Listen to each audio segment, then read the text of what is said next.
On March 15, 2026, a Pakistani-owned tanker named the Karachi navigated the Strait of Hormuz. The crude oil on board was not traded in US dollars.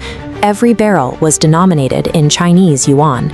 This shift is a direct result of the escalating conflict between the US, Israel, and Iran. Since the strike that wiped out Iran's supreme leader, a wave of attacks has spread across the region. Iran is retaliating by targeting the energy infrastructure of America's Gulf allies.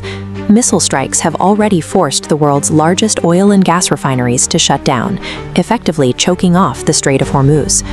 While the US maintains a clear military advantage over Iranian forces, the war has given a small group of Gulf states extraordinary leverage over the American economy. For 50 years, these countries have propped up the US dollar in exchange for protection. But as the terms of that bargain fall apart, the United States faces a financial realignment that threatens its position as the world's leading superpower. In the early 20th century, the Gulf was a region of nomadic desert towns. That changed in 1932 with the discovery of oil in Bahrain. Within decades, the entire region was producing vast amounts of crude oil, all controlled by centralized state systems.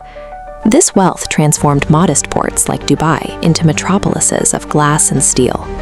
These governments maintain political obedience by distributing oil profits through subsidies and infrastructure, creating a social contract that relies entirely on keeping the money flowing. The world saw the power of this leverage in 1973. In response to Western support for Israel, Saudi Arabia and other producers cut off the flow of oil to the US.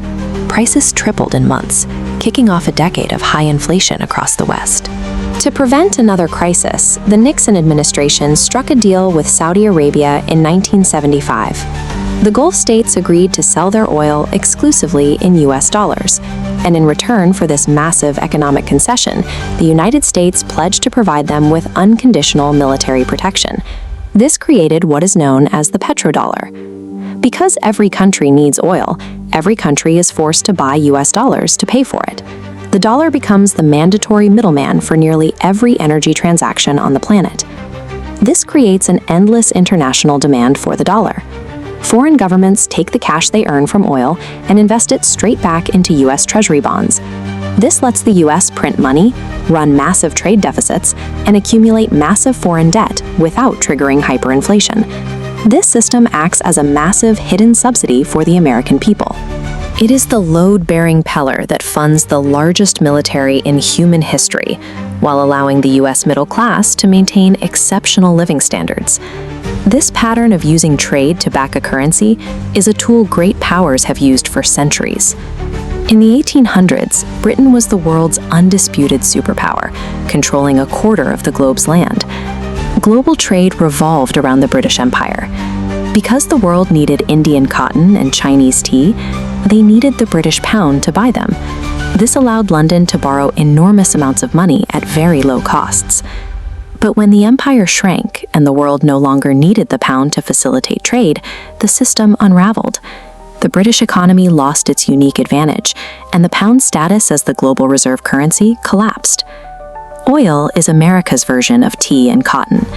If the global demand for dollars to buy energy evaporates, the United States faces the same structural decline that ended the British era. The current war with Iran is pushing the 1975 agreement to its breaking point. For the first time in 50 years, the Gulf states are watching the terms of their bargain with America fall apart. The conflict is causing a massive financial drain on the region.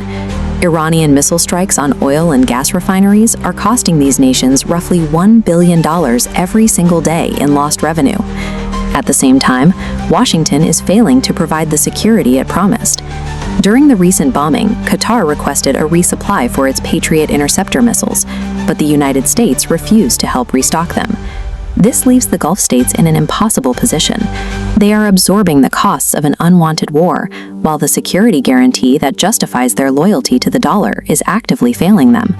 Because the US is no longer acting as a reliable protector, the Gulf's sovereign wealth funds, which manage trillions of dollars, have begun quietly diversifying away from American assets. China is stepping in as a pragmatic alternative. It has the world's largest navy and is willing to sell advanced military hardware to the Gulf without the human rights conditions or political lectures that often come with American deals. Saudi Arabia has already signed currency swap agreements with Beijing. This allows them to trade oil in Yuan, cutting the US dollar out of the transaction entirely and chipping away at its global dominance. If the petrodollar unravels, foreign buyers for US bonds dry up.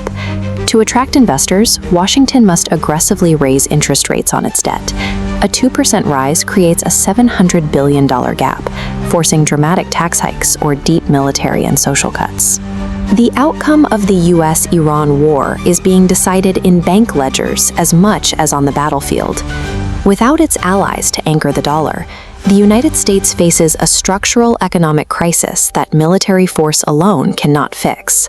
If you enjoyed this documentary, like the video and subscribe for more untold stories.